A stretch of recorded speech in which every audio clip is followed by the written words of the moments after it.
Sindoor operation முடிந்ததா இல்லையா அது மிகப்பெரிய ஒரு சந்தேகத்தையே ஏற்படுத்துது. ஆபரேஷன் சிந்தூர் முடிவடைந்து விட்டது நம்ம என்னைக்குமே சொல்லலாம். நாம முதல்ல அங்கே போய் அடிச்சுட்டு வந்த பிறகு அப்பவே நாம சொன்னோம், இந்த பாரு அத்தோட நிறுத்திக்கும், நீங்க ரிட்டாலியேட் பண்ணியானா நாங்க அடுத்து கொடுக்குற அடி பெருசா இருக்கும்.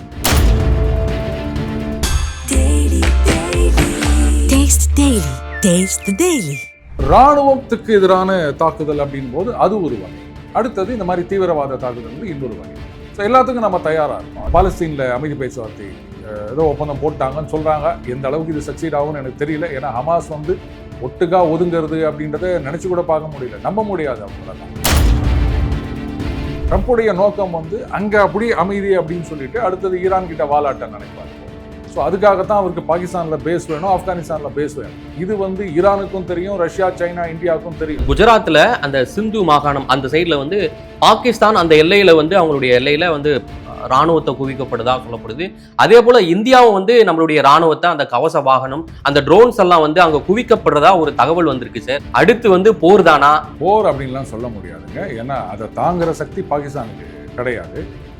பட் டொனால்ட் ட்ரம்ப் இந்தியா கிட்ட கொஞ்சம் நெருக்கம் காட்டி வராரு. அதை தொடர்ந்து நம்ம கிட்ட ட்ரம்ப் இப்போ மீண்டும் ஒரு நெருக்கம் காட்ட வேண்டிய அவசியம் என்ன சார்? ட்ரம்ப் நெருக்கம் காட்டுறாரு அப்படின்லாம் நினைக்காதீங்க. இது ஆடு கீழே குனிகிற மாதிரினா அவரை பொறுத்த வரைக்கும் இந்தியா பாகிஸ்தான் நான் தான் நிறுத்தினேன் அப்படின்றாரு, அந்த போரையும் நான் தான் நிறுத்துறேன்னு சொல்றாரு. ஒரு அமைதிக்கான நோபல் பரிசு தரலாமே சார், ஏன் கொடுக்க கூடாதுன்றீங்க நீங்க?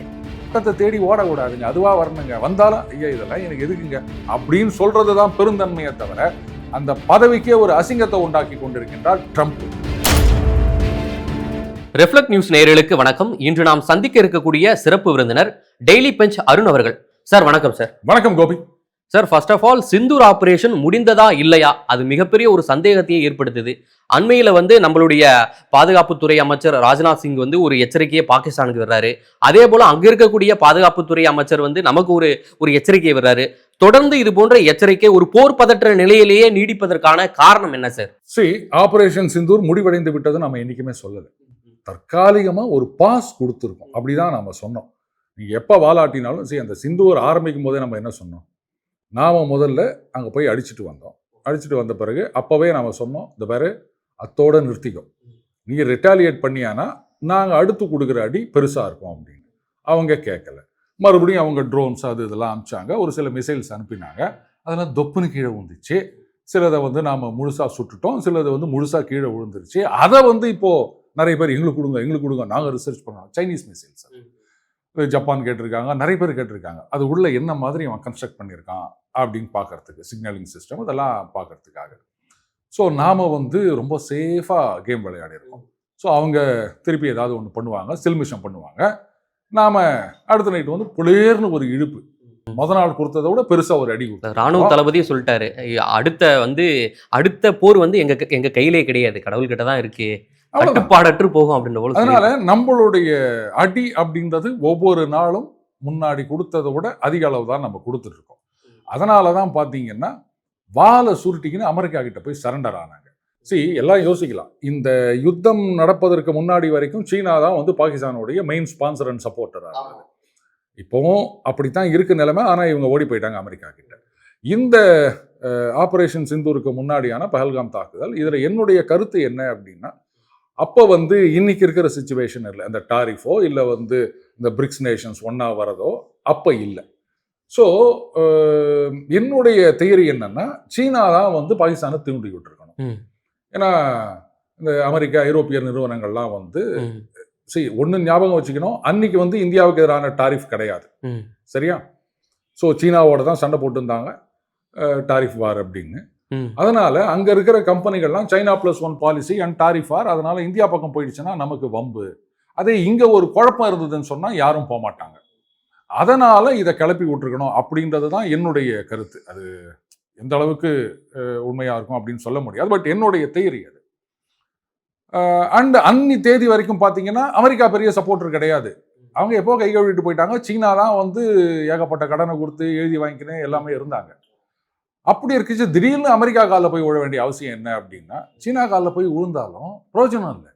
ஏன்னா அடி வாங்கிட்டாங்க. அந்த கிரானா ஹில்ஸ், இந்த நூர்கான் ஏர் பேஸ் அப்படின்ட்டு எத்தனை இப்ப போட்டு சிந்தூர் அடிச்சிருக்கோம். ஆபரேஷன்லயே நம்ம இந்திய ராணுவம் வந்து அழிச்சதுல பாகிஸ்தான் சீனா கொடுத்த ஏவுகணையும் ஒண்ணுன்னு சொல்றாங்க சார்.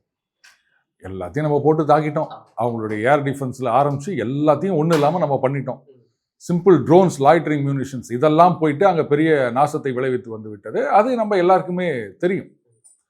ஆனால் அன்னைக்கு வேற வழி இல்லாமல் அமெரிக்கா கிட்ட போனாங்க. ட்ரம்பை பொறுத்த வரைக்கும் ஆஹா இது நல்ல ஆப்பர்ச்சுனிட்டி, இவ்வளோ நாளாக சீனாக்காரன் கிட்ட போய் மாட்டிருந்தான் இவன் நம்ம இழுத்துக்கலாம்.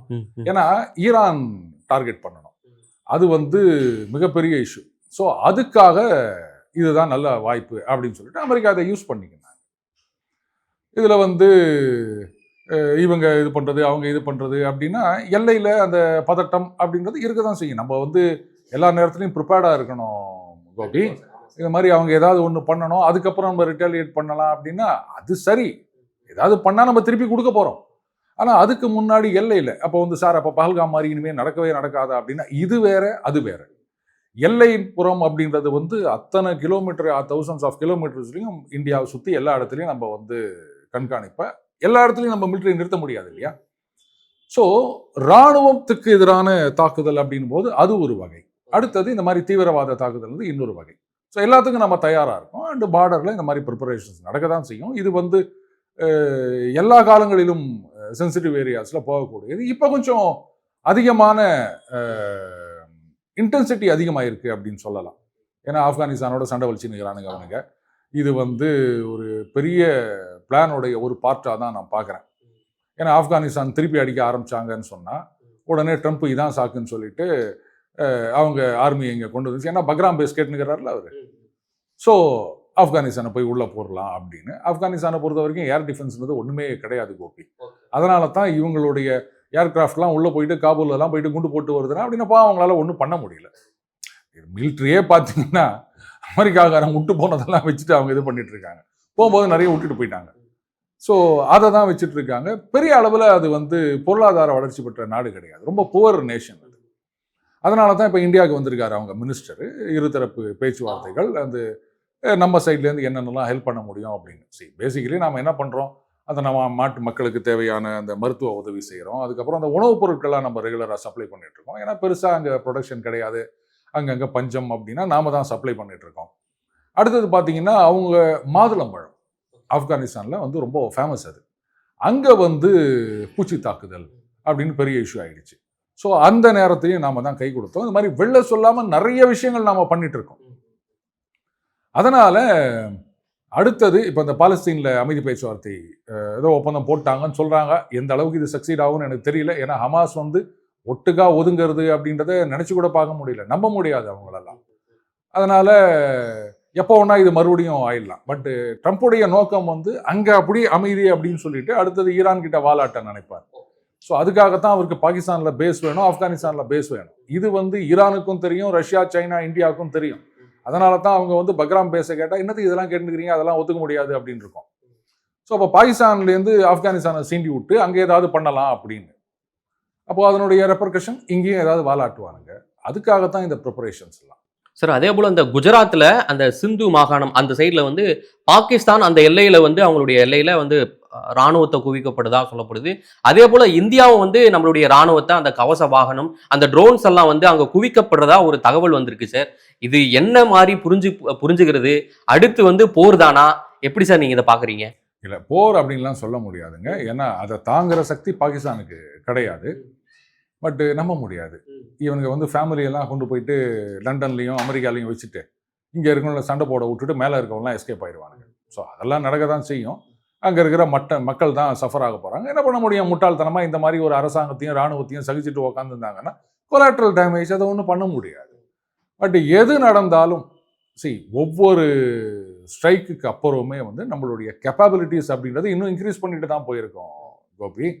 அதனால் அவங்க நீங்கள் எதை வேணா வந்து கூச்சிட்டு போப்பா, எல்லாத்தையும் ஒரே அடியில் துவம்சமாக்கிட போகிறோம். போன தடவை ஏர்ஃபோர்ஸ் பேஸோடு விட்டோம், இந்த தடவை நேவல் பேஸு, நேவல் அசெட்ஸு அதையும் காலி பண்ணிடுறோம். ஒவ்வொரு தடவை வரும்போதும் ஒரு தடவை கையை உடச்சிட்டு போனீங்க, அடுத்த தடவை 2 கை, அடுத்தது கால் அப்படின்னு சேர்த்து உடச்சிட்டு போ. அவங்களுக்கு இதை பற்றி கவலையே கிடையாது.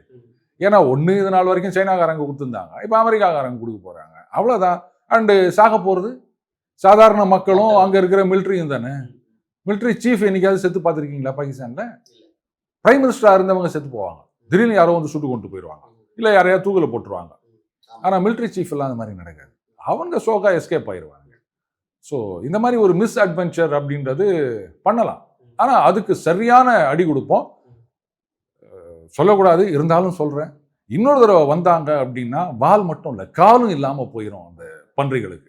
அதனால அதை பத்தி கவலைப்பட வேண்டாம். இப்ப தொடர்ந்து வந்து டொனால்ட் ட்ரம்ப் வந்து இந்தியா கிட்ட கொஞ்சம் நெருக்கம் காட்டி வராரு. அதே போல பிரதமர் மோடியும் அவருக்கு வந்து வாழ்த்து சொல்லியிருக்காரு. அதாவது அந்த போர் பதட்டம், அமாவாசையுடைய போர் பதட்டம் வந்து இப்ப நின்னுடுதா அப்படின்ற போல சொல்லிட்டு அவருக்கும் வாழ்த்து அப்படின்ற போல சொல்லியிருக்காரு. தொடர்ந்து நம்ம கிட்ட ட்ரம்ப் இப்ப மீண்டும் ஒரு நெருக்கம் காட்ட வேண்டிய அவசியம் என்ன சார்? அப்படி இல்லைங்க, ட்ரம்ப் வந்து நெருக்கம் காட்டுறாரு அப்படின்லாம் நினைக்காதீங்க. இது ஆடு வந்து கீழே குனிற மாதிரி தான். அவரை பொறுத்த வரைக்கும் டாரிஃப் டாரிஃப் டாரிஃப், நீங்க என்னதான் அக்ரிமெண்ட் அப்படின்னு சொன்னாலும் மினிமம் 25 அப்படின்வாரு. நீங்க வந்து சரி நான் ஒரு 500 பில்லியன் இன்வெஸ்ட் பண்றேன் அப்படின்னு சொன்னா ஓகே உனக்கு 15% அப்படின்வாரு. அது கம்மி யாருக்குமே போக மாட்டார் அவர். ஜப்பான், யூ இப்படி எல்லாமே வந்து அப்படித்தானே போட்டுனுக்கிறாரு. யூரோப்பியன் யூனியனே 15% அப்படின்றாரு பேஸ் டாரிஃப். அதனால எல்லாருக்கும் அவர் டாரிஃப் போடுவார். அது சும்மா அப்படி ஒரு சீன் காமிக்கிற வேலை அது. நம்மளை பொறுத்த வரைக்கும் தப்பு பண்ணா தட்டி கேட்போம், நல்லது பண்ணா தட்டி கொடுப்போம். அந்த மாதிரி இது ஒரு அமைதி பேச்சுவார்த்தை ரைட்டு. இப்போ எல்லாரும் தானே சொல்லிட்டு இருக்கிறாங்க, இங்க கூட வந்து காசால அமைதி ஏற்பட வேண்டும் அப்படின்னு சொல்லியிருக்காங்கல்ல. ஸோ அப்போ ட்ரம்ப் அதுக்காக வந்து எஃபர்ட்ஸ் எடுத்திருக்காரு அப்படின் போது அதை பாராட்டுறதுல என்ன தப்பு? நல்லது பண்றீங்க, ஓகே பாராட்டுறோம். அதுக்காக நோபல் பரிசுக்கெல்லாம் ரெக்கமெண்டேஷன் கொடுப்பாங்களான்னு நினைக்காதீங்க. இல்ல சார், அது வந்து இப்போ வந்து இன்னைக்கு தான் அறிவிக்கப்படுறதா சொல்லியிருக்காங்க. அதுக்கு அடுத்து அதான் கேள்வி வந்தது, அவருக்கு கிடைக்குமா சார்? ஏன்னா இப்போ வந்து அந்த இஸ்ரேல் காசா போர் வந்து ஏதோ அமைதி நிலையில இருப்பதா சொல்லப்படுது. ஆனா ஹமாஸ் மட்டும் லைட்டா கொஞ்சம் அப்படியே கொஞ்சம் டிஸ்டர்ப் பண்ற போல அந்த கொள்கைகளை ஒரு ட்ரம்ப் சொன்ன கொள்கைகள்லாம் 22 20 கொள்கைகள் வந்து இல்ல அதெல்லாம் எங்களுக்கு தேவையில்ல அப்படின்ற போல கொஞ்சம் அடம் பிடிப்பதாகவும் சொல்லப்படுது.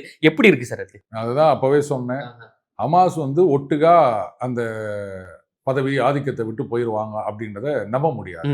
நாங்க அந்த ஆயுதத்தை மட்டும் கொடுக்க மாட்டோம் அப்படின்ற போலாம் சொல்லியிருக்காங்க. அதுதான் முக்கியமான கண்டிஷன். அவங்க ஆயுதத்தை விட்டுடணும், அதுக்கப்புறம் அரசாங்கத்துக்கும் இவங்களுக்கு எந்த சம்மந்தம் கிடையாதுன்னு ஓடி போயிடணும். இதுதான் வந்து அதுல ஒன் ஆஃப் த கண்டிஷன்ஸ். ஆயுதத்தை கீழே போடுறாங்க அப்படின்றத வந்து எப்படி என்ஷூர் பண்ணுவீங்க நீங்க? அண்ட் 24 மணி நேரமும் அவங்க கையில் ஆயுதத்தை வச்சுன்னு சுத்த போகிறது கிடையாது. அண்ட் ஆயுதம் அப்படின்னு சொல்றது வெறும் துப்பாக்கிகள், AK-47 இது மட்டும் கிடையாது. ராக்கெட் லான்ச்சர்ஸ் வச்சிருப்பாங்க, இன்னும் நிறைய விஷயங்கள் வச்சிருக்காங்க. அதெல்லாம் வந்து வெளியில தெரியற மாதிரிலாம் வச்சிருக்க மாட்டாங்க, பங்கர்ஸ்ல தான் வச்சிருப்பாங்க. அண்ட் பெரும்பாலும் இந்த பயலோட பார்த்தீங்கன்னா ஆஸ்பத்திரிக்கு அடியில், பள்ளிக்கூடத்துக்கு அடியில், இந்த மாதிரியில தான் வந்து அவங்க அண்டர் கிரவுண்ட்ல. இல்ல ஸ்கூலு ஆஸ்பத்திரி அடியில் வச்சிருக்காங்களா? ஆமா, அவங்களுடைய பதுங்குதளமே அதுதான். மேல வந்து ஹாஸ்பிட்டல்ல இருக்கும், கீழே பாத்தீங்கன்னா ஏசி வசதியோடைய பெரிய அண்டர் கிரவுண்ட் காம்ப்ளெக்ஸ் இருக்கும். இதைத்தானே வந்து இஸ்ரேல் போயிட்டு நொறுக்கிட்டு வந்தாங்க. ஏன்னா நீங்க வந்து அங்க இருக்காங்க அப்படின்ட்டு சிக்னல் இன்டெலிஜென்ஸ்ல இருந்து நீங்க கேதர் பண்றீங்கன்னு சொன்னீங்கன்னா, இப்ப குண்டு போனோம்னா ஆஸ்பத்திரி மேல தான் போடணும். உடனே சொல்லுவாங்க, ஐயோ ஆஸ்பத்திரி மேல குண்டு போட்டாங்க, பசங்க எல்லாம் செத்து போயிட்டாங்க அப்படின்னு. அவங்க அதை பத்தி கவலையே படல. அதனால தான் சொன்னாங்க, அது பாரு எல்லாம் காசா விட்டு வெளில போயிரு, டவுன் சவுத் ஓடி போயிரு, நாங்கள் அட்டாக் பண்ண போகிறோம் அப்படின்னாங்க. இவங்க அவங்க போக விடாமல் பிடிச்சி வச்சுருந்தாங்க, ஹியூமன் ஷீல்டு மாதிரி. ஸோ இந்த மாதிரி விஷயங்கள்ல எப்படி நடக்கும்னு சொல்ல முடியாது. பட் ஒன்னே ஒன்று சொல்லலாம்னு நினைக்கிறேன். நம்ம அது என்ன படம்னு தெரியல, நம்ம சூப்பர் ஸ்டார் படம். பட்டம், பதவி, பணம், புகழ் இதெல்லாம் நீ தேடினா ஓடி போகும், ஓடினா தேடி வரும் அப்படின்னு. தயவு செஞ்சு இங்கிலீஷில் டிரான்ஸ்லேட் பண்ணி ட்ரம்ப்புக்கு போட்டு காமிங்கப்பா. இந்த நோபல் பரிசுன்றது அவங்களா கூப்பிட்டு கொடுக்கணும். கண்டிப்பா நாமளா போயிட்டு எனக்கு எப்ப கொடுப்பேன் அப்படின்னு மேல பொறாண்டினீங்கன்னா அப்படியே அவங்க கொடுத்தாலும் ஒரு பயம் மதிக்க மாட்டான். இப்ப அந்த நோபல் பரிசுக்காக அந்த போர் நிறுத்தப்பட்டிருக்கு அப்படின்ற போல அவரே ஒரு கதையை நரேட் பண்றாருங்களா? ஏங்க 7 இப்ப 8ன்ட்டாருங்க அவரு. மரோட்டா சூரி மாதிரி செவுத்துல கோடு போட்டு நிற்கிறாரு. இப்பவும் கொடுக்கலன்னா அவர் ரொம்ப கடுப்பாயிருவாரு. ஆனா இவரோட நார்வேல தான் பயந்து நிற்கிறாங்க. இந்த தடவை கொடுக்கல அப்படின்னா இந்த ஆள் ஏன்னு கத்துவானே, என்னடா பண்றது அப்படின்னு. எனக்கு தெரிஞ்சு இது வரைக்கும் யாரும் இந்த மாதிரி எனக்கு இதை குடு அப்படின்னு அலைஞ்சிட்டு போய் நின்றதே கிடையாதுங்க. ஆல் செடண்டன் இவ்வளோக்கு பிறகும் அவருக்கு யாராவது நோபல் பரிசு கொடுத்தாங்கன்னு சொன்னா எல்லாரும் கழுவி தான் ஊத்துவாங்களே தவிர, நம்ம வடிவேலு கடையில போயிட்டு கப்பு வாங்கிட்டு வந்து பேரு இது பண்ணிட்டு வருவார் பாருங்க, அதை விட கேவலமா தான் இருக்கும் ட்ரம்ப் நோபல் பரிசோட கையில நிக்கிறது. போதுமா? இதுக்கு மேல நான் ஏதாவது சொல்லணுமா? ஏன் சார் அவர் வந்து இங்க இந்தியா பாகிஸ்தான் நான் தான் நிறுத்தினேன் அப்படின்றாரு, அந்த போரையும் நான் தான் நிறுத்துறேன்னு சொல்றாரு. ஒரு அமைதிக்கான நோபல் பரிசு தரலாமே சார், ஏன் கொடுக்க கூடாதுன்றீங்க நீங்க? இவ்வளோலாம் நிறுத்தினீங்கல்ல, இபிஎஸ் ஓபிஎஸ்க்கான யுத்தத்தை நீங்க நிறுத்துங்க, நான் நோபல் பரிசு கொடுக்க சொல்றேன். ஒன்னால முடியுமா? ஹமாஸை கூட நீங்க பேச்சுவார்த்தை கூட்டு வந்துடலாம். இவங்க 2 பேரை நீங்க வந்து ஒன்னா உட்கார வச்சு பேச வச்சிருங்க, நோபல் பரிசு கொடுத்துடலாம். கோபி நோபல் பரிசு அப்படின்னு முதல்ல இந்த நோபல் பரிசுன்றதே ஒரு தமாஷா. ஒபாமா கொடுத்தாங்க, எது கொடுத்தாங்க, என்ன பண்ணாரு அவரு, அமைதிக்கும் அவருக்கு என்ன சம்பந்தம் சொல்லுங்க? சரி, இவர் ட்ரம்ப்புக்கு வந்து நோபல் கொடுக்கலாம்னு சொல்றீங்களா? டிபார்ட்மெண்ட் ஆஃப் டிஃபென்ஸ், பாதுகாப்பு அமைச்சகம். நம்ம ஊர்ல என்ன சொல்றோம்? மினிஸ்டர் ஆஃப் டிஃபென்ஸ்னு தான் சொல்றோம். அஃபென்ஸ்ன்னு நாம சொல்றது கிடையாது. இத்தனைக்கும் ஃபர்ஸ்ட் டேர்ம்ல இருக்கும்போதும் அதே டிபார்ட்மெண்ட் ஆஃப் டிஃபென்ஸ், டிஓடி தான் இருந்தது. இப்போ வந்த உடனே என்ன டிஃபென்ஸ்னு பேர் வச்சுக்கிறீங்க? நல்லாவே இல்லையே. டிபார்ட்மெண்ட் ஆஃப் வார் பேரை மாத்திட்டாரு, டிஓடபிள்யூ அப்படின்னு. அடுத்தது நேற்று பேசியிருக்காரு, எல்லாரையும் யூரோப்பியன் யூனியன்ல வந்து 5% நீங்க எல்லாம் வந்து டிஃபென்ஸுக்கு செலவு பண்ணணும்னு சொல்லியிருக்கேன், மிலிட்டரிக்கு செலவு பண்ணணும்னு சொல்லி நினைக்கிறேன். ஸ்பெயின் நீங்க தான் வந்து செவலப்புள்ள மாதிரி இருங்க, லகார்டு 2% தான் செலவு பண்ணி நிற்கிறீங்க. நோ 5%. எப்படிங்க ராணுவத்துக்கு எல்லாரும் அதிகமாக செலவு பண்ணணும் அப்படின்னு சொல்றவர் தான் அமைதிக்கான தூதுவரா? அமைதி அப்படின்னு சொன்னா ராணுவமே தேவையில்லைங்க, எல்லாரும் சமாதானமா இருக்கு அப்படி சொல்றவர் தானேங்க அமைதி தூதுவர்னு சொல்ல முடியும்.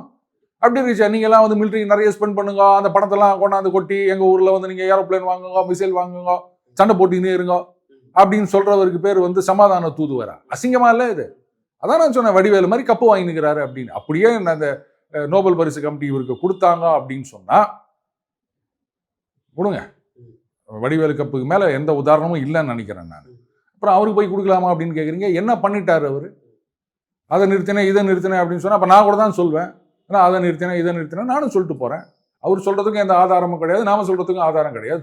சொல்ல போனா பாகிஸ்தான் இந்தியாவுக்கு நிறுத்தினேன் அப்படின்னா பாகிஸ்தான்ல இருக்கனே கழுவி ஊத்துறான், இந்தியா கேட்கவே இல்லை, அமெரிக்கா பேசுறேன் நாங்க பேசவே இல்லை அப்படின்னு அங்க இருக்கவங்களே சொல்லிட்டு. பாகிஸ்தானே சொல்லிடுச்சிங்களா? ஆமா, அங்க இருக்க மினிஸ்டர்ஸ் எம்பி அவங்களே எல்லாம் சொல்லி நிற்கிறாங்க, இந்த மாதிரி பேசினா அவங்க பேசல இப்படிலாம் சொல்லிட்டு இருக்காங்க. இப்போ ஒவ்வொன்றா வெளில வருது இல்லை.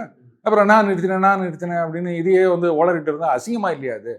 அது பட்டத்தை தேடி ஓடக்கூடாதுங்க, அதுவா வரணுங்க. வந்தாலும் ஐயா இதெல்லாம் எனக்கு எதுக்குங்க அப்படின்னு சொல்றது தான் பெருந்தன்மையை தவிர அந்த பதவிக்கே ஒரு அசிங்கத்தை உண்டாக்கி கொண்டிருக்கின்றார் ட்ரம்ப். ஓகே, மிக்க நன்றி சார். நேரில் வந்து பல்வேறு தகவலை பகிர்ந்தமைக்கு நன்றி கோபி. ஓகே.